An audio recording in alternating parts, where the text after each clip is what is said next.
Hi friends, ഞാൻ Silvy Thomas. Silvy special YouTube ചാനലിലേക്ക് എല്ലാവർക്കും സ്വാഗതം. അപ്പോൾ ഇന്നത്തെ വീഡിയോ ഒരു പ്രത്യേക വീഡിയോ ആണ് കേട്ടോ. അതായത് നമ്മുടെ ബാവ ഹെയർ സ്റ്റൈലിസ്റ്റ് ആണ് ഇവിടെ നിന്ന് വന്നിരിക്കുന്നത്. ബാവ ഹെയർ സ്റ്റൈലിസ്റ്റ് മാത്രമല്ല, മേക്കപ്പ് എല്ലാ കാര്യങ്ങളും ചെയ്യുന്ന ഒരാളാണ്. അപ്പോൾ ഹെയറിനെ കുറിച്ച് കൂടുതൽ ഡീറ്റെയിൽസ് നമുക്കിന്ന് ബാവ പറഞ്ഞു തരുന്നതായിരിക്കും. അപ്പോൾ കൂടുതൽ കാര്യങ്ങൾ നമുക്ക് ഇന്ന് ബാവയുടെ അടുത്ത് തന്നെ നേരിട്ട് ചോദിക്കാം അല്ലേ? അപ്പോൾ ബാവേരേക്ക് കുറച്ച് കാര്യങ്ങൾ ചോദിച്ചറിയാനുണ്ട്. ബാവേരെ പേര് ശരിക്കും ബാവ പട്ടാമ്പി എന്നാണ്. എന്താണ് ശരിക്കുള്ള പേര്? എന്റെ പേര് ശരിക്കും അബൂബക്കർ എന്നാണ്. വലിയൊരു നീളമുള്ള പേരും അതിന്റെ കൂടെ ഞാൻ എന്റെ പ്രൊഫഷണലും കൂടിയിട്ട് യോജിക്കാതെ വരുമ്പോൾ എന്റെ ഉമ്മ എന്നെ ഓമനപ്പേരായിട്ട് വിളിച്ചിരുന്ന പേരാണ് ബാവ. ഇതിന്റെ കൂടെ എന്നെ ഞാനാക്കിയ പട്ടാമ്പി കൂടി ചേർത്ത് നോക്കുമ്പോൾ ബാവ പട്ടാമ്പി. അങ്ങനെയാണ് ആ പേര് വന്നത്. അതെ അതെ, അങ്ങനെയാണ്. അപ്പൊ ഞങ്ങളൊക്കെ ബാവ പട്ടാമ്പി എന്ന് മാത്രമേ അറിയുള്ളൂ, മറ്റുള്ള പേര് അറിയില്ലാത്ത കാരണം ചോദിച്ചതാട്ടാ. ഓക്കെ. പിന്നെ ബാവ മെയിൻ ആയിട്ട് ഏതാണ്, ഹെയർ സ്റ്റൈലാണോ, ഏതാണ് മെയിൻ ആയിട്ടുള്ളത്? എനിക്ക് ഏറ്റവും കൂടുതൽ ഇഷ്ടം ഹെയർ സ്റ്റൈലാണ്. അപ്പൊ ഞാൻ ഈ ഹെയർ സ്റ്റൈൽ എന്ന് പറയുന്നത് ഹെയറിനെ കുറിച്ച് ഏകദേശം എല്ലാ ഡോക്ടർ പത്രാസിന്റെ ഇടയിലൊക്കെ പോയി പഠിച്ച ഒരാളാണ്. ഇപ്പോ നമുക്കൊരു യൂണിവേഴ്സിറ്റിയിലൊക്കെ പോയി അന്നത്തെ കാലങ്ങളിലൊന്നും ഈ ട്രൈക്കോളജി എന്ന് പറഞ്ഞ വിഭാഗങ്ങളൊന്നും ഇല്ല. അപ്പൊ അന്നത്തെ കാലത്ത് തന്നെയാണ് ഈ ട്രൈക്കോളജി ഒക്കെ ട്രൈ ചെയ്ത ഒരാളാണ്. ഇപ്പൊ ട്രൈക്കോളജി വിഭാഗത്തിൽ കുറെ കാര്യങ്ങൾ, ഇപ്പൊ ഹെയറിനെ കുറിച്ചിട്ട് ഹെയറിന്റെ വളർച്ച എപ്പോഴാണ്, എത്ര സമയം വരെയാണ് നമ്മുടെ ഒരു മുടിയുടെ ആയസ്, ഒരു ആയസിൽ എത്ര പ്രാവശ്യം നമ്മുടെ മുടി കൊഴിഞ്ഞും പുതിയ മുടി കിളിർത്ത് വരുന്നുണ്ട്, അങ്ങനെ കുറിച്ച് കുറെ കാര്യങ്ങൾ എനിക്ക് അതിനെ കുറിച്ചിട്ട് പഠിക്കാനും അത് മറ്റുള്ളവർക്ക് പറഞ്ഞു കൊടുക്കാനൊക്കെ പറ്റുന്നു എന്നതിൽ ഞാൻ സന്തോഷവാനാണ്. ബാവ ഈ ഫീൽഡിലേക്ക് വന്നിട്ട് എത്ര നാളായി? ഇതൊരു കുഴക്കുന്ന ചോദ്യമാണ്. ശരിക്കും ഞാനൊരു ആർമി റിട്ടയർഡ് ആണ്. ഞാൻ 2000 ആർമിക്കാരനാണ്. ആർട്ടിലറി സെന്റർ നാസിക്കിലായിരുന്നു ഞാൻ ഉണ്ടായിരുന്നത്. അതിനുശേഷം ഒരു മെഡിക്കൽ അൺഫിറ്റോട് കൂടിയിട്ടാണ് ഞാൻ പിന്നെ അതിന് റിട്ടയർഡ് ആവുന്നത്. ഈ സമയത്താണ് എനിക്ക് ഏറ്റവും കൂടുതൽ എന്താ പറയാ, എന്റെ പാഷൻ എന്ന് പറയുന്നത് ഒരു മേക്കപ്പിലേക്ക് കടന്നാലോ എന്ന് ചിന്തിക്കുകയും അങ്ങനെ പൂനെ മേക്കപ്പ് അക്കാദമിയിൽ നിന്ന് മേക്കപ്പ് പഠിച്ചിരിക്കുകയും ചെയ്ത ഒരാളാണ്. 2001-2002 രാജു സി ഓർപ്പെ എന്ന് പറയുന്ന അദ്ദേഹത്തിന്റെ കീഴിലൊക്കെയാണ് അന്ന് ഞാൻ മേക്കപ്പ് പ്രാക്ടീസ് ചെയ്തിരുന്നത്. അതിനുശേഷം വിഗ് മേക്കറായി. മലയാള സിനിമ ആയതുമാതിരി തമിഴ് സിനിമയിലൊക്കെ വിഗ് മേക്കിംഗ് കുറെയൊക്കെ ഞാൻ ചെയ്തിട്ടുണ്ട്. ഒരുപാട് സിനിമയ്ക്ക് വേണ്ടി അങ്ങനെ ഒരുപാട് ആൾക്കാരെ ക്യാരക്ടർ വിഗുകളൊക്കെ ചെയ്യാൻ സാധിച്ചിട്ടുണ്ട്. ഇപ്പോഴും എനിക്ക് അതിനോട് കൂടുതൽ കമ്പുണ്ടെങ്കിലും പിന്നീട് ഹെയറിനെ കുറിച്ച് കൂടുതൽ പഠിക്കാൻ വേണ്ടി ഞാൻ കൽക്കത്തയിലേക്ക് പോകേണ്ടായി. അങ്ങനെ കൽക്കത്തയിൽ നിന്നാണ് ഞാൻ ഹെയറിനെ കുറിച്ച് കൂടുതൽ സംഗതികൾ പഠിച്ച് ഇറങ്ങുന്നത്. അതുകൂടി ആകുമ്പോഴത്തേനും ഏകദേശം 2008-2009 ആകുമ്പോഴത്തേനും എല്ലാം കഴിഞ്ഞ് നാട്ടിലെത്തുകയും കൂടാതെ D4 ഡാൻസ് എന്ന് പറയുന്ന ഒരു വേദിയിൽ നമ്മുടെ എന്റെ നാട്ടുകാരനായ GPയെ ഗ്രൂം ചെയ്യാൻ സാധിക്കുകയും അതുവഴി കുറെ ആളുകൾ അറിയപ്പെടുകയും ചെയ്യും. അങ്ങനെയാണ് പട്ടാമ്പിയിൽ നമുക്കൊരു പാർലറൊക്കെ ഉണ്ടായിരുന്നു, ഹെയർ നോവ എന്നൊക്കെ പറഞ്ഞിട്ട്. 2019 അത് നമ്മള് കൊറോണ വന്നു. 2020 ആവുമ്പോ അത് നമുക്കത് നഷ്ടപ്പെടുകയുണ്ടായി. അറിയാലോ, കൊറോണ എല്ലാവരും ഒരു സമയം ഉണ്ടായിരുന്നു. ആ സമയം കഴിഞ്ഞതിന് ശേഷം പിന്നീട് ഞാൻ ഒരു ഫ്രീലാൻസ് ആയിട്ടാണ് വർക്ക് ചെയ്തിരുന്നത്. ഇപ്പൊ ബിബിൻസിൽ വർക്ക് ചെയ്യുന്നത്, ബിബിൻസ് മേക്കപ്പ് സ്റ്റുഡിയോയിലെ ഹെയർ പിന്നെ മേഖലയിലെ ഫാക്കൽറ്റിയാണ്.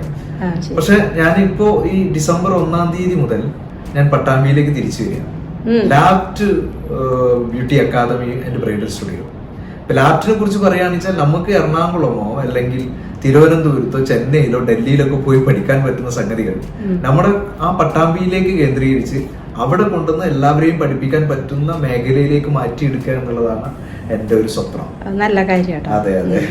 അപ്പൊ കാരണം ഇവിടെ നിന്നുള്ള ആളുകൾ, എനിക്കറിയാൻ പറ്റുന്ന പല ആളുകളും ഡൽഹിയിലേക്കൊക്കെ പോകാറ്. അപ്പൊ ഡൽഹിയിലുള്ള ആളുകൾ ഇവിടെ വന്ന് നമ്മളെ പഠിപ്പിക്കട്ടെ എന്നുള്ളൊരു ചിന്താഗതിയോട് കൂടിയിട്ടാണ് നമ്മളത് ചെയ്യാൻ പോകുന്നത്. എല്ലാ A to Z കാര്യങ്ങളും ബ്യൂട്ടി സംബന്ധമായും ട്രൈക്കോളജി ആണ്, cosmetology and bridal work, sari draping, എന്താ പറയുക, പെർമനന്റ് മേക്കപ്പ് തുടങ്ങിയ സകല സംഗതികളും നമ്മൾ അവിടെ കേന്ദ്രീകരിച്ച് ലാപ്റ്റിൽ കേന്ദ്രീകരിച്ചുകൊണ്ട് 1-ാം തീയതി മുതൽ അഡ്മിഷൻ ആരംഭിക്കുകയാണ്. ഫെബ്രുവരി 1-ാം തീയതി മുതൽ സ്റ്റാർട്ട് ചെയ്യണോ? അതെ അതെ. Congratulations. Thank you so much. അപ്പോ അതുപോലെ തന്നെ നമ്മൾ പിന്നെ ചെയ്യാൻ വേണ്ടി പോകുന്നത് എന്ന് പറഞ്ഞു കഴിഞ്ഞാല് ഫെബ്രുവരി 1-ാം തീയതി നമ്മൾ അഡ്മിഷൻ എടുത്താൽ പോലും അതിൽ സർവീസും കൂടി നമ്മൾ ഉൾപ്പെടുത്തുന്നു. സർവീസും തന്നെ നമ്മൾ കൊടുക്കാൻ തീരുമാനിച്ചത്. കാരണം എന്റെ സർവീസ് ആഗ്രഹിക്കുന്ന കുറെ ആളുകൾ അവരുണ്ട് എന്നുള്ള കാര്യത്തിൽ സത്യമാണ്. അപ്പോ ഞാൻ വീണ്ടും പറയുന്നത് വെച്ചാൽ രാഷ്ട്രീയ നേതാക്കന്മാരാണെങ്കിലും സിനിമാ മേഖലയിലുള്ള ആളുകളാണെങ്കിലും ഒക്കെ നമ്മുടെ സർവീസുകൾ ആഗ്രഹിക്കുന്ന ആളുകൾക്ക് ഒരു സ്ഥാപനമില്ലാത്തതിന്റെ ഒരു ബുദ്ധിമുട്ട് അല്ലാതെ ഇങ്ങനെ പല മേഖലയിൽ പല ആൾക്കാരോട് പറയുകയുണ്ടായിട്ടുണ്ട്. അപ്പൊ അങ്ങനെ ഒരു സർവീസും കൂടി അതെ അതെ എന്റെ സർവീസും കൂടി അതിനകത്ത് ഉൾപ്പെടുത്തിയിട്ടാണ് ചെയ്യാൻ ഉദ്ദേശിക്കുന്നത്. പിന്നെ ബാബാരത്ത് ഒരു കാര്യം ചോദിക്കട്ടെ, ഇപ്പൊ സാധാരണക്കാരില് മിക്കവർക്കും അവരുടെ ഹെയർ കൊഴിഞ്ഞു പോവാണ്. അപ്പൊ മുടി കൊഴിച്ചില് ഭയങ്കരമായിട്ടുള്ളത് കൊണ്ട് അവർക്ക് ആകെ ടെൻഷനിലാണ്. അതിനെന്തെങ്കിലും വല്ല പ്രതിവിധി ചെയ്യാനുണ്ടോ? ഇപ്പൊ ഞാൻ കണ്ടുവന്നിടത്തോളം ഒരു ടോട്ടാലിക് അലോപേഷ്യ പൊതുവെ അതിന് പൊതുവായുള്ള ഒരു മുടി കൊഴിച്ചിൽ എന്നാണ് അതിന് പറയാം. ഇത് പൊതുവെ എല്ലാ ഈ ചെറുപ്പക്കാരിൽ തുടങ്ങിയിട്ട് കണ്ടുവരാറുണ്ട്. ഇപ്പൊ കൂടുതലും പെൺകുട്ടികളിലേക്കും അതൊക്കെ വരുന്നുണ്ട്. കൃത്യമായി പറയുന്നത് ജീവിതശൈലി പ്രശ്നങ്ങളാണ്. കാരണം കൃത്യമായ ഉറക്കമില്ലായ്മ, അതേമാതിരി വ്യായാമത്തിന്റെ കുറവ്, അതേപോലെ നമ്മൾ കഴിക്കുന്ന ഭക്ഷണത്തിന്റെ അഭാവങ്ങള്, ഭക്ഷണത്തിൽ കിട്ടേണ്ടതായിട്ടുള്ള കുറെ പ്രോട്ടീൻസ് ഉണ്ട് നമ്മുടെ ഹെയറിന്. ആ പ്രോട്ടീൻസ് പ്രത്യേകിച്ച് മാഗ്നീഷ്യം, സിങ്ക്, പൊട്ടാസ്യം തുടങ്ങിയ സംഗതികളൊക്കെ നമ്മുടെ ഹെയറിനെ ഏറ്റവും കൂടുതൽ വളർച്ചയെ ബാധിക്കുന്ന സാധനങ്ങളാണ്. അതേമാതിരി നമ്മുടെ ഹെയറിനെ ഹെൽത്തി ആയിരിക്കാനൊക്കെ സഹായിക്കുന്ന സംഗതികളാണ്. ഇതൊന്നും തന്നെ ഇപ്പോ എന്തില്ല, നമ്മുടെ ചെറുപ്പക്കാരായുള്ള ആളുകൾക്കൊന്നും കിട്ടുന്നില്ല. കൂടാതെ ഒരു ടീനേജ് ആയുള്ള പ്രായം തുടങ്ങുന്ന സമയങ്ങളിൽ നമ്മുടെ ഹോർമോൺ വ്യത്യാസങ്ങളൊക്കെ വരാറുണ്ട്. ഇപ്പൊ സാധാരണഗതിയിൽ സ്ത്രീകൾക്കാണെച്ചാൽ ഈസ്ട്രജൻ ആണ് കാണപ്പെടുന്ന ഹോർമോൺ. ഈ ഈസ്ട്രജനും DHT എന്ന് പറയും പുരുഷന്മാർക്ക്, ടെസ്റ്റോസ്റ്റെറോൺ എന്ന് പറയും. ഇതൊക്കെ ശരിക്കും അതിന്റെ സന്തുലിതാവസ്ഥ ക്രമീകരിച്ചുകൊണ്ട് പോവുകയാണെങ്കിൽ തീർച്ചയായും നമ്മുടെ ഹെയർ കൊഴിയുകയോ മറ്റുള്ള സംഗതികളോ വരുന്നില്ല. ഇപ്പൊ ഞാൻ കുടിക്കുന്ന വെള്ളം, നമ്മൾ ഫോർ എക്സാമ്പിൾ നമ്മൾ പറയാം, പഴയ കാലത്ത് നമ്മൾ കുടിക്കുന്ന വെള്ളം എന്ന് പറയുന്ന അസിഡിക് വാട്ടർ അല്ലായിരുന്നു, ആൽക്ലൈൻ അടങ്ങിയ വാട്ടറുകളായിരുന്നു. ഇന്ന് അസിഡിക് വാട്ടറാണ് നമുക്ക് കിട്ടിക്കൊണ്ടിരിക്കുന്നത്. ഉദാഹരണത്തിന് നമ്മൾ പുറത്തു നിന്ന് ഒരു കുപ്പി വെള്ളം മേടിച്ചു കഴിഞ്ഞാൽ അത് അസിഡിക് വാട്ടറാണ്. അതും നമ്മുടെ മുടി കൊഴിച്ചിനെ ബാധിക്കുന്നുണ്ട് എന്നുള്ളതാണ് എനിക്ക് പറയാനുള്ളത്. ഇനി വേറൊരു കാര്യം, കൃത്യമായി ഒരാളും കൃത്യമായ ഒരു ഷാംപൂ കണ്ടീഷണറോ ഉപയോഗിക്കുന്ന ആളുകളല്ല. അതും കൂടി, കാരണം ടൈപ്പ് ഓഫ് ഹെയർ മാറി വരുന്നത് ഏകദേശം ടീനേജ് പ്രായത്തിലേക്ക് കടക്കുമ്പോഴാണ്.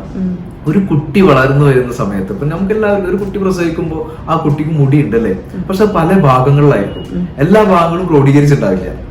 പല ഭാഗങ്ങളും വിട്ട് ഒരിക്കലും മുടി വരില്ല എന്നൊക്കെ പ്രതീക്ഷിക്കുന്ന സമയത്ത് 1 വയസ്സോ 2 വയസ്സൊക്കെ ആകുമ്പോഴത്തേനും എല്ലാ ഭാഗങ്ങളിലും മുടി കിളിർത്തിട്ടുണ്ടാവും. ഏകദേശം ഇതൊരു 7 വയസ്സ് ഒക്കെ ആകുമ്പോൾ നല്ല മുടിയായി. പക്ഷെ ഇവിടെ നമ്മളൊരു തെറ്റ് ചെയ്യുന്നുണ്ട്. എന്താന്ന് വെച്ച് കഴിഞ്ഞാൽ ആ സമയത്ത് ഈ ഹെയറിന് ആവശ്യമില്ലാത്ത കുറെ സാധനങ്ങൾ കൊടുത്തോണ്ടിരിക്കും. നമ്മുടെ വീടുകളിൽ അറിയാത്തതോ അറിഞ്ഞുകൊണ്ടോ ചെയ്യുന്ന കുറെ സംഗതികൾ. എണ്ണ നന്നായിട്ട് തേച്ച് കുളിപ്പിക്കുന്ന കുട്ടികൾ കാണാം. അപ്പൊ എന്റെ അടുത്തേക്കൊക്കെ വരുന്ന ക്ലയന്റ്സ് മിക്കവാറും എണ്ണ പിഴിഞ്ഞെടുക്കാൻ വേണ്ടി ഒരു ടിഷ്യൂ പേപ്പർ എടുത്ത് കഴിഞ്ഞാൽ ഒരു പരിപ്പ് വടക്കോ അല്ലെങ്കിൽ ഒരു പഴംപൊരിക്കോ നമ്മള് ഒരു ടിഷ്യൂ പേപ്പറിൽ പിടിച്ച് അങ്ങനെ ഉണ്ടാവും എണ്ണ, അതേമാതിരി എണ്ണ ഉണ്ടാവും. ഈ എണ്ണ എന്ന് പറയുന്ന മുടിക്ക് ആവശ്യമില്ല ആ സമയങ്ങളിൽ. അത് കൃത്യമായി അറിയാതെ മനസ്സിലാക്കാതെയാണ് ഇവർ ഈ സംഗതികളൊക്കെ കയറ്റി വരിക. അപ്പൊ അവിടെ സംഭവിക്കുന്നത് എന്താ വെച്ചാൽ വളർച്ചയും മുരടിപ്പിക്കും. കാരണം ലാമിനേറ്റഡ് ആയിട്ട് പ്രവർത്തിക്കും. ഹെയറിന്റെ മുകളിൽ ഒരു കോട്ടിംഗ് ആയിട്ട് എണ്ണ വരുന്നു. ഇപ്പൊ സിൽവി മാമിനൊക്കെ അറിയുന്നുണ്ടാവും ഹെയറിന് 3 പാളികളാണുള്ളത്. അതൊന്ന് ക്യൂട്ടിക്കലാണ്, കോർട്ടെക്സ് ആണ്, മെഡുല്ലയാണ് എന്നുള്ളതൊക്കെ. അപ്പൊ ഏറ്റവും കൂടുതൽ ആവശ്യം പ്രോട്ടീൻസും യുവിയും എല്ലാം കിട്ടേണ്ടതായിട്ടുള്ള ആ സമയം അതിനൊരു ലാമിനേറ്റ് ആയിട്ട് അതിനെ അടച്ചു വെച്ചാൽ എന്താ സംഭവിക്കുക? ആ ഹെയർ പിന്നീട് ഒരു ഡാമേജ്, ഒരു ഡെൽനെസ് ഹെയറിലേക്ക് നഷ്ടപ്പെടുന്നത് എത്ര പ്രായത്തിൽ? വളരെ ചെറുപ്രായത്തിലാണ്. ഓക്കെ, ഇതൊരു ടൈപ്പ് ഓഫ് ഹെയർ ആയി മാറുന്നത് എപ്പോഴാണ്? നമ്മുടെ ശരീരത്തിലേക്ക് ഹോർമോണിന്റെ പ്രവർത്തനങ്ങൾ വന്നു തുടങ്ങുമ്പോൾ, സീഡ് ഗ്ലാൻഡുകൾ വികസിക്കുമ്പോൾ, സിബം ഉൽപ്പാദിപ്പിക്കപ്പെടുമ്പോഴൊക്കെയാണ് അതിന്റെ യഥാർത്ഥ ഒരു എന്താ പറയുക ഒരു ഹെയർ ടൈപ്പ് ഓഫ് ഹെയർ ആയിട്ട് മാറുന്നത്. അത് ചിലപ്പോൾ oily hair, dry hair, combination hair, അങ്ങനെ നമ്മളല്ലേ സെൻസിറ്റീവ് നോർമൽ ഹെയറിലേക്കൊക്കെ പോകും. അത് ആ ശരീരത്തിന്റെ പ്രകടനങ്ങളാണ്. ശരീരത്തിന്റെ ഇന്റേണൽ നടക്കുന്ന ഈ എന്താ പറയാ ഹോർമോണിന്റെ പ്രവർത്തനങ്ങൾ ഭാഗമായിട്ടാണ് അത്രയും കാര്യങ്ങൾ വരിക. ഈ സമയമൊക്കെ ഈ കുട്ടി ടീനേജ് ആയി മറ്റുള്ള ആളുകളെ ആകർഷിക്കാൻ വേണ്ടിയിട്ട് ഇവര് ഹെയറിൽ പല വികൃതികളും കാണിക്കുന്ന സമയമാണ്. ഓക്കെ, അപ്പൊ അത് കൃത്യമായിട്ടുള്ള ഒരു പരിപാലിക്കുന്നുണ്ടാവുക. ഒരു 10-11 വയസ്സായ ഒരു പെൺകുട്ടിയാണെങ്കിൽ ഏകദേശം അവർക്ക് ആ ഒരു ഹോർമോൺ പ്രവർത്തനങ്ങളൊക്കെ ആരംഭിച്ചുകൊണ്ടിരിക്കുന്ന സമയമാണ്. ഒരു 12-13 വയസ്സായി 10ാം ക്ലാസ്സിൽ പഠിക്കുന്ന പെൺകുട്ടിയാണെങ്കിൽ അവരൊന്നില്ലെങ്കിൽ ഹെയറിന്റെ മേലെ കൊണ്ട് ഡ്രയർ വെക്കും, അല്ലെങ്കിൽ അയൺ ചെയ്യും, അല്ലെങ്കിൽ മറ്റുള്ള കെമിക്കൽ ട്രീറ്റ്മെന്റ് കളറിങ് ചെയ്യും. ഇങ്ങനെയൊക്കെ ചെയ്യുമ്പോൾ എന്താ സംഭവിക്കുന്നത്? കൃത്യമായിട്ടില്ലെങ്കിൽ അത് അപകടമാണ്. അങ്ങനെയാണ് ഈ ഹെയറൊക്കെ നമുക്ക് നഷ്ടപ്പെട്ടു പോകാനൊക്കെ ഒരു പരിധി വരെ കാരണമായിട്ട് മാറുന്നത്. ഇപ്പൊ ജെൻസിനൊക്കെ എന്തുകൊണ്ടാണ് അങ്ങനെ ഹെയർ? ഒരുവിധം ഗൾഫിലൊക്കെ പോണവരെ പ്രത്യേകിച്ചും പറയാം, ഹെയർ പോവാണ് അല്ലെ, ഹെയർ വല്ലാതെ കൊഴിഞ്ഞു പോവാണ്. അത് അവിടുത്തെ വെള്ളത്തിന്റെ ആയിരിക്കാം അല്ലെ, ലേഡീസിനും അതെ ജെൻസിനും അതെ. ഇത് ജെൻസിന് നിങ്ങൾ ഒരു കാര്യം ശ്രദ്ധിക്കേണ്ടത് വെച്ചാൽ ലേഡീസിന് എപ്പോഴെങ്കിലും ബാഡ്നെസ് കണ്ടിട്ടുണ്ടോ? കഷണ്ടിക്കാരായിട്ടുള്ള ലേഡീസിന് എപ്പോഴും കണ്ടിട്ടുണ്ടോ? ഒരു 80% ഉണ്ടാവില്ല. എന്നാൽ പുരുഷന്മാര് ഒരു 30 വയസ്സ് കഴിയുമ്പോഴത്തേനും കഷണ്ടിയിലേക്ക് മാറും. ഒറ്റ കാരണമുള്ളൂ ഇതിന്. എന്താണ്? DHT, ടെസ്റ്റോസ്റ്റിറോയിൻ ആണ് പുരുഷന്മാരുടെ ഹോർമോൺ. ഈസ്ട്രജൻ ആണ് സ്ത്രീകളുടെ ഹോർമോൺ. ഈസ്ട്രജൻ എന്ന് പറയുന്ന ഹോർമോൺ എത്രത്തോളം ഉണ്ടോ അത്രത്തോളം മുടി നിൽക്കുന്നു. നമുക്കറിയാം ആർത്തവ വിരാമം, അതായത് നമ്മുടെ ഹോർമോൺ ചേഞ്ചസ് വരുന്ന സമയങ്ങളിൽ സ്ത്രീകളുടെ മുടി കൊഴിഞ്ഞു കൊടുക്കും. ഓക്കെ, അവരുടെ ഹെയർ ഡൾനെസ് ആയി മാറും. അവരുടെ ഹെയർ വളരെ എന്താ പറയാ തിന്നായി വന്ന് മുടി പൊട്ടിപ്പോകുന്ന പ്രോബ്ലംസ് വരും. മാനസിക സംഘർഷം, ഇതൊക്കെ ഹെയറിനെ ബാധിക്കുന്നുണ്ട്. ഇപ്പൊ പുരുഷന്മാരിൽ കൂടുതലായിട്ട് കണ്ടുവരുന്നത് ഈ ഹോർമോണിന്റെ പ്രവർത്തനമാണെങ്കിലും നമുക്കിത് ലാസ്റ്റ് ചെയ്യിക്കാൻ പറ്റും. അതായത് ഒരു 20 വയസ്സിൽ കൊഴിഞ്ഞു പോകേണ്ട മുടി കഷണ്ടി ആവേണ്ട ആളാണെങ്കിൽ അദ്ദേഹം കൃത്യമായി പരിപാലിക്കുകയാണെങ്കിൽ ആ ഹെയറിന് വേണ്ടി ദിവസം ഒരു 3 മിനിറ്റ് മുതൽ 10 മിനിറ്റ് വരെ അദ്ദേഹം മാറ്റിവെക്കുകയാണെങ്കിൽ തീർച്ചയായിട്ടും അതൊരു 35-40 വയസ്സ് വരെ ആ ഹെയർ തിന്നാവാതെ കാത്തു സൂക്ഷിച്ച് കൊണ്ടുപോകാൻ വേണ്ടി പറ്റും. നമ്മൾ എന്ത് ചെയ്യണം? അതിന് കൂടുതലായിട്ടും ഈ ഗൾഫിൽ പോകുന്ന ആൾക്കാർക്ക് വൈറ്റമിൻ ഡി കുറവായിരിക്കും. വൈറ്റമിൻ ഡി ഒരു പ്രശ്നമാണ്. വൈറ്റമിൻ ഡി കുറഞ്ഞു കഴിഞ്ഞാൽ മുടി കൊഴിയും. ഓക്കെ, പിന്നെ ഓവർ തിങ്കിങ്, ടെൻഷൻ ഉണ്ടാവും, സ്ട്രെസ്, ഇതൊക്കെ നമ്മൾ മാക്സിമം കുറക്കണം. കൂടാതെ ഇതെന്ത് ചെയ്യണം എന്ന് വെച്ച് കഴിഞ്ഞാൽ നമുക്ക് ഈ ഒരു എപ്പിസോഡ് മതിയാവില്ല. കാരണം ഒരുപാട് അതിനെ കുറിച്ച് പറയാനുണ്ട്. നമ്മൾ പ്രോട്ടീൻ അടിക്കുക ഫുഡുകൾ, ഹെയറിന് മാത്രമായുള്ള ഫുഡുകൾ കൊടുക്കണം. ഇപ്പൊ കൂടുതലും സ്ത്രീകൾ അമിതവണ്ണമുള്ള സ്ത്രീകളായിരിക്കും. അമിതവണ്ണമുള്ള സ്ത്രീകളുണ്ട്, അല്ലാത്ത സ്ത്രീകളുണ്ട്. പക്ഷെ അമിതവണ്ണമുള്ള സ്ത്രീകളൊക്കെ കൂടുതലായിട്ടും കാഴ്ചവെക്കുന്ന പരിപാടി എന്താ? നേരെ ജിമ്മിൽ പോകും. ഒരു 10-15 അല്ലെങ്കിൽ ഒരു 5-6 മാസത്തേക്ക് അവരെന്ത് ചെയ്യും? ഡയറ്റിങ് കൊടുക്കും. പക്ഷെ ഈ ഡയറ്റിങ് കൊടുക്കുമ്പോൾ ഡയറ്റീഷ്യൻ പറയുന്നത് ഡയറ്റിങ് കൊടുക്കുന്നത് എന്നുണ്ടെങ്കിൽ പോലും ഹെയറിന് ആവശ്യമായുള്ള പ്രോട്ടീൻസ് അവിടെ കിട്ടുന്നില്ല. തന്മൂലം ഹെയർ കൊഴിഞ്ഞു പോകും. പിന്നെ വൈറൽ ഇൻഫെക്ഷൻസ്, അതായത് ഒരു പനി വന്നാൽ, കൊറോണ വന്നാൽ, അതേപോലെ തന്നെ നമുക്കൊരു ഇപ്പോഴത്തെ നടക്കുന്ന വൈറലായിട്ടൊരു എന്ത് പ്രോബ്ലംസ് വന്നാലും നമുക്കതിന് മുടി കൊഴിയാൻ സാധ്യതയുണ്ട്. കൂടാതെ തൈറോയ്ഡ് ഗ്രന്ഥികൾക്ക് ഉണ്ടാവുന്ന വീക്കങ്ങൾ, തൈറോയ്ഡ് വരുന്ന ആളുകൾക്ക് മുടി കൊഴിയും. അതേപോലെ PCOD ഉള്ള ആളുകൾക്ക് 2 പ്രശ്നങ്ങളാണ് ഉണ്ടാവുക. ഒന്ന് മുടി കൊഴിയും ചെയ്യും, അനാവശ്യ രോമങ്ങൾ കിടക്കുകയും ചെയ്യും. ഓക്കെ, അപ്പൊ ഇത്രയും കാര്യങ്ങളൊക്കെ ഇതിന് ഇന്റേണലായിട്ട് നടക്കുന്നത് കൊണ്ട് മാത്രമാണ് ഇത്രയും മുടി കൊഴിച്ചിലൊക്കെ ഉണ്ടാകുന്നത്. അത് കൃത്യമായി അറിയുകയും അതിന് കൃത്യമായി പരിപാലനം കൊടുക്കുകയും ചെയ്തു കഴിഞ്ഞാൽ നമുക്ക് ഹെയർ ലോസ് വരാതെയും നല്ല ഭംഗിയുള്ള മുടിയെ ഒരുപാട് കാലത്തോളം കാത്തു സൂക്ഷിച്ച് കൊണ്ടുപോവുകയും ചെയ്യാം. ഓക്കെ, അപ്പോ ഇനി അടുത്ത് എന്താണ് ഹെയറിനെ കുറിച്ച് പറയാൻ പോണത് ഈ എപ്പിസോഡില്? ഈ ഒരു എപ്പിസോഡിലെ ഹെയറിനെ കുറിച്ച് പറയാന്ന് പറഞ്ഞാൽ നമ്മളെല്ലാവരും ഇപ്പൊ ബ്യൂട്ടി പാർലറിലൊക്കെ പോകുന്ന ആളുകളാണ്. ഇപ്പോ സ്വാഭാവികമായിട്ടും ബ്യൂട്ടി പാർലറിൽ പോയി കഴിഞ്ഞാൽ നമ്മൾ ഒരുപാട് കാര്യങ്ങൾ ചെയ്യാൻ വേണ്ടി നമുക്ക് ചിലപ്പോൾ കളർ ചെയ്യുന്ന ആൾക്കാരുണ്ടാവും, പ്രോട്ടീൻ ട്രീറ്റ്മെന്റ് ചെയ്യുന്ന ആൾക്കാരുണ്ടാവും, സ്പാ ചെയ്യുന്ന ആൾക്കാരുണ്ടാവും, അതുപോലെ തന്നെ ഹെയറിനെ ഓൾട്ടർ ചെയ്യാന്ന് പറയാം. സകല ആൾക്കാരും പറഞ്ഞ സ്ട്രൈറ്റനിങ് ട്രീറ്റ്മെന്റ്, ട്രീറ്റ്മെന്റ് അല്ല, അത് ഓൾട്ടർ ചെയ്യുന്നത്, വേറൊരു ഭാഗത്തേക്ക് മാറ്റിയെടുക്കുകയാണ് ചെയ്യാം. ഓക്കെ, ട്രീറ്റ്മെന്റ് എന്ന് പറയുന്നത് ഹെയറും സ്കാൽപ്പും അനലൈസ് ചെയ്ത് അതിന്റെ ഡിസീസുകൾ എന്തൊക്കെയുണ്ടോ അത് പരിഹരിക്കുന്നതാണ് ട്രീറ്റ്മെന്റ് എന്ന് പറയാം. ഓക്കെ, ഇപ്പോ നമ്മൾ സ്കാൽപ്പ് ശരിക്കും നമ്മൾ ശ്രദ്ധിക്കേണ്ടതായിട്ട് വരുന്നു. സ്കാൽപ്പിൽ എന്തൊക്കെയാണോ കുറവുള്ളത്, എത്ര ഏജായി, ഏതാണ് ജീവിതശൈലി എന്ന് പറയുന്നത്. കുറെ ആൾക്കാർ ഉറക്കൊഴിച്ചാൽ മുടി കൊഴിയാൻ സാധ്യത ഉണ്ട്. അവർക്ക് മാനസികമായുള്ള സംഘർഷം ഉണ്ടോ എന്ന് ആലോചിക്കണം. മാനസിക സംഘർഷങ്ങൾ ഉണ്ടെങ്കിൽ ഇതേമാതിരി മുടി കൊഴിയും. തൈറോയ്ഡ് ഉണ്ടോ നോക്കണം. അങ്ങനെയുള്ള ആളുകൾക്ക് ചെയ്യാൻ പറ്റുന്ന ട്രീറ്റ്മെന്റ് ചെയ്യാൻ പാടുള്ളൂ. ഇപ്പൊ തൈറോയ്ഡ് ഉള്ള ഒരാളെ കൊണ്ടുപോയി നിങ്ങൾ എന്ത് ചെയ്യരുത്? സ്ട്രൈറ്റനിങ്ങോ കെമിക്കൽ ആൾട്രേഷനോ ചെയ്യാൻ വേണ്ടി പാടില്ല. അങ്ങനെ ചെയ്യുമ്പോൾ എന്ത് വരും? നമുക്ക് ഹെയർ ബ്രേക്ക് ആവും. ആ ഹെയർ ഭയങ്കര ഡൽനെസ് ഹെയർ ആയിരിക്കാം, ഹെയർ ആയിരിക്കാം, അത് കൊഴിഞ്ഞു പോകാനുള്ള സാധ്യത കൂടുതലാണ്. അപ്പൊ ഇങ്ങനെ കുറെ കാര്യങ്ങൾ നമുക്കിത് ഈ ഒരൊറ്റ എപ്പിസോഡിൽ പറഞ്ഞ് തീർക്കാൻ പറ്റില്ല.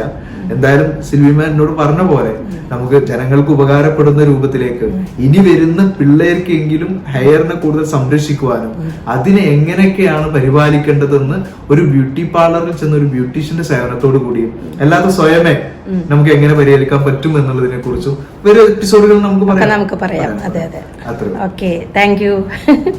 അതേപോലെ തന്നെ വേറെ സംഭവമാണ് നമ്മുടെ ഹോസ്റ്റലിൽ നിൽക്കുന്ന പിള്ളേര്. ഇപ്പൊ ഒരു വീട്ടിൽ നിന്ന് മാറി ചിലപ്പോ അവരെയൊക്കെ ഉപയോഗിക്കുന്ന അല്ലെങ്കിൽ അവർ ജീവിതം ആ ഒരു വീടുകളെ മാത്രം കേന്ദ്രീകരിച്ച് അവരുടെ ജീവിതശൈലി അതിൽ മാത്രം ഒതുങ്ങി കൂടുന്ന ആളുകൾ പെട്ടെന്ന് ഹോസ്റ്റലിലേക്കോ അല്ലെങ്കിൽ വേറൊരു ഭാഗത്തേക്ക് പറിച്ചു നടപ്പെടുമ്പോൾ അവർക്ക് കാണുന്ന ഒരു മുടി കൊഴിച്ചിലുണ്ട്. സ്വാഭാവികമായിട്ടും ആ മുടി കൊഴിച്ചൽ ആ ശരീരം പൊരുത്തപ്പെടാൻ എടുക്കുന്ന സമയത്തിന്റെ ഭാഗമായിട്ട് മാത്രമേ ഉണ്ടാവുള്ളൂ. അപ്പൊ അവർ കൂടുതൽ അതിന് സ്ട്രെസ് അനുഭവിക്കും. എന്റെ മുടി ഒരുപാട് കൊഴിഞ്ഞു പോകുന്നു, ഇതെന്താണ് ചെയ്യാൻ പറ്റേണ്ടതെന്ന് അറിയുന്നില്ല എന്നൊക്കെ പറഞ്ഞിട്ട് ഒരുപാട് ആൾക്കാർ എന്റെ അടുത്ത് വരാറുണ്ട്, എന്താ ചെയ്യാന്നൊക്കെ ചോദിച്ചിട്ട്. അപ്പൊ ഈ സമയമൊക്കെ നമ്മൾ അവർക്ക് റെക്കമെൻഡ് ചെയ്ത് കൊടുക്കുന്നത് എന്താണെന്ന് വെച്ച് കഴിഞ്ഞാൽ, നിങ്ങൾ ഏത് ഷാമ്പു ആണോ ഇതുവരെ ഉപയോഗിച്ചിരുന്നത് ആ ഷാമ്പുവിൽ നിന്ന് മാറ്റം വരേണ്ടി വരും. ഫോർ എക്സാമ്പിൾ, നമ്മൾ തൃശ്ശൂരുള്ള ഒരാള് ബാംഗ്ലൂർ പോയി എന്ന് വിചാരിക്കാം. ബാംഗ്ലൂർ 1-2 ദിവസത്തിനല്ല അവർ പോകുന്നത്. ഒരു മാസം താമസിച്ചാൽ അവിടുത്തെ ക്ലൈമറ്റ്, അവിടുത്തെ വെള്ളം ഒക്കെ ഡിഫറെന്റ് ആണ്. തണുപ്പാണ് കൂടുതൽ ഉണ്ടാവുക, അതേമാതിരി തന്നെ വെള്ളത്തിൽ കുറച്ച് കട്ടി കൂടുതൽ ഉണ്ടാവും. അപ്പൊ ഈ ജീവിതശൈലി ഇതുവരെ ജീവിച്ചിരുന്ന ശൈലിയിൽ നിന്നും പെട്ടെന്ന് മാറ്റം വരുമ്പോൾ ആ മേഖലയിൽ ഉണ്ടാവുന്ന ഒരു മുടി കൊഴിച്ചിലാണത്. ഇതിനെ സത്യം പറയുകയാണെന്ന് വെച്ചാൽ ബേജാറാവുകയോ അല്ലെങ്കിൽ ടെൻഷൻ അടിക്കുകയോ ഒന്നല്ല ചെയ്യേണ്ടത്. നിങ്ങൾ ഉപയോഗിച്ചുകൊണ്ടിരിക്കുന്ന പ്രൊഡക്ട്സ് എന്താണോ ആ പ്രൊഡക്ട്സ് മാറ്റി അതിനേക്ക് യോജിക്കുന്ന സാധനങ്ങൾ ഉപയോഗിക്കുക എന്നുള്ളതാണ്. അതിപ്പോ ഷാമ്പു ആണെങ്കിലും കണ്ടീഷണർ ആണെങ്കിലും സിറം ആണെങ്കിലും ഒക്കെ, സ്കാൽപ് ടോണിക് ആണെങ്കിലും ഒക്കെ, അതിൽ ചെറിയൊരു ചേഞ്ചസ് വരുത്തി കഴിഞ്ഞാൽ ആ മുടി കൊഴിച്ചിൽ താനെ മാറുന്നതാണ്. പിന്നെ ഇപ്പൊ പറയാൻ പോകുന്നത് ഏരിയാട്ട. കൂടുതൽ ആളുകൾക്ക് കാണപ്പെടുന്നതാണ് അലോപേഷ്യ ഏരിയാട്ട. ഒരേ ഭാഗത്തും വട്ടത്തിൽ മുടി കൊഴിഞ്ഞു പോകുന്ന ഒരു ഫംഗൽ ഇൻഫെക്ഷൻ ആണ്. അത് എങ്ങനെയാണ് വരുന്നതെന്നും അത് എന്തുകൊണ്ടാണ് വരുന്നതെന്നും അതിന് ഏതൊക്കെയാണ് ചികിത്സാ രീതികൾ ഉള്ളതെന്നും അതെങ്ങനെ മാറ്റിയെടുക്കാമെന്നും വരാതെ എങ്ങനെ സൂക്ഷിക്കാം എന്നുള്ളതൊക്കെ നമ്മൾ വരും എപ്പിസോഡുകളിൽ നമുക്ക് പറയാം. അതിനായിട്ടൊരു എപ്പിസോഡ് തന്നെ വേണ്ടി വരും. അതുകൊണ്ടാണ്, അല്ലെങ്കിൽ ദീർഘമായിട്ട് നീണ്ടുപോകും. അതാണ്. Okay, thank you. അപ്പോൾ ഹെയറിനെ കുറിച്ച് അത്യാവശ്യ കാര്യങ്ങളൊക്കെ നിങ്ങൾക്ക് മനസ്സിലായല്ലോ. അപ്പൊ ഇനി അടുത്ത എപ്പിസോഡുകളിൽ ഓരോ കാര്യങ്ങളും വിശദമായിട്ട് നമുക്ക് ഭാവ പറഞ്ഞു തരുന്നതായിരിക്കും, അല്ലേ? തീർച്ചയായിട്ടും. അതിന്റെ മുന്നൊരു കാര്യം, നിങ്ങൾക്ക് ഇതിൽ വരുന്നത് എന്താണോ, ഇനി എന്തൊക്കെയാണ് സംശയങ്ങൾ ഉള്ളത് എന്നുള്ളത് കമന്റ് ബോക്സിൽ അറിയിക്കാം. ഈ കമന്റ് ബോക്സിൽ അറിയിക്കുന്നത് തീർച്ചയായും ഞാൻ കാണാൻ ഇടയാവുകയാണെങ്കിൽ എന്റെ ഇൻസ്റ്റാഗ്രാം ID ഉണ്ട്, ഭാവപട്ടാമ്പി എന്നാണ്. അതിൽ നിങ്ങൾ കമന്റ് ചെയ്താലും മതി, അല്ലെങ്കിൽ അതിൽ മെസ്സേജ് ചെയ്ത് ചോദിക്കാം. ചോദിക്കുന്നവർ ഒരു ഫ്രീ കൺസൾട്ടേഷൻ എന്നുള്ള രൂപത്തിൽ എനിക്ക് ഒഴിവുള്ള സമയം, ഞാൻ കുറച്ചൊക്കെ തിരക്കുള്ള ഒരാളാണ്, അതുകൊണ്ട് ഒഴിവുള്ള സമയത്തൊക്കെ എന്തായാലും നിങ്ങൾ കമന്റ് ബോക്സിൽ കാര്യങ്ങൾ അറിയിക്കുക. ഇന്നമാതിരിയുള്ള പ്രശ്നങ്ങൾ ഉണ്ടെന്നോ എന്തെങ്കിലും പ്രശ്നത്തിന് പരിഹാരം വേണമെന്നുണ്ടെങ്കിൽ അതൊക്കെ അറിയിക്കുക. നിങ്ങൾ കൃത്യമായിട്ട് എങ്ങനെയാണ് ഹെയറിനെ പരിപാലിക്കേണ്ടത് എന്നുള്ളതിനെ കുറിച്ചിട്ടും ഒക്കെ സംശയങ്ങൾ ഉണ്ടെങ്കിൽ ഒക്കെ നിങ്ങൾ കമന്റ് ബോക്സിൽ അറിയിക്കുക. അടുത്തത് എന്ത് വേണമെന്നുണ്ടെങ്കിൽ അതും നിങ്ങൾ കമന്റ് ബോക്സിൽ അറിയിക്കുക. അഭിപ്രായങ്ങളും കമന്റ് ബോക്സിൽ അറിയിക്കുക. അപ്പോൾ എല്ലാവരോടും പ്രത്യേകമായിട്ട് ഒരു കാര്യം പറയാണ്, നമ്മളുടെ ഭാവയുടെ ഓരോ എപ്പിസോഡും എല്ലാവരും സ്കിപ്പ് ചെയ്യാതെ കാണും. നമ്മുടെ ഭാവ പറഞ്ഞത് എല്ലാവർക്കും മനസ്സിലായിട്ടാണെന്ന് വിചാരിക്കുന്നു. അതുകൊണ്ട് നമ്മുടെ വീഡിയോ കണ്ട് ഇഷ്ടപ്പെട്ടെങ്കിൽ ലൈക്ക് ചെയ്യുക, ഷെയർ ചെയ്യുക, അതുപോലെ തൊട്ടടുത്തുള്ള ബെല്ലൈക്കൺ എനേബിൾ ചെയ്യുക. ആദ്യമായിട്ടാണ് നമ്മുടെ ചാനൽ കാണുന്നതെങ്കിൽ ഇപ്പൊ തന്നെ സബ്സ്ക്രൈബ് ചെയ്യുക. അടുത്ത് തന്നെ ഞാൻ നല്ലൊരു വീഡിയോ ആയിട്ട് വരുന്നതായിരിക്കും. അതുവരേക്കും എല്ലാവരും സേഫായിട്ടും സന്തോഷമായിട്ടും ഇരിക്കുക. Okay, thank you.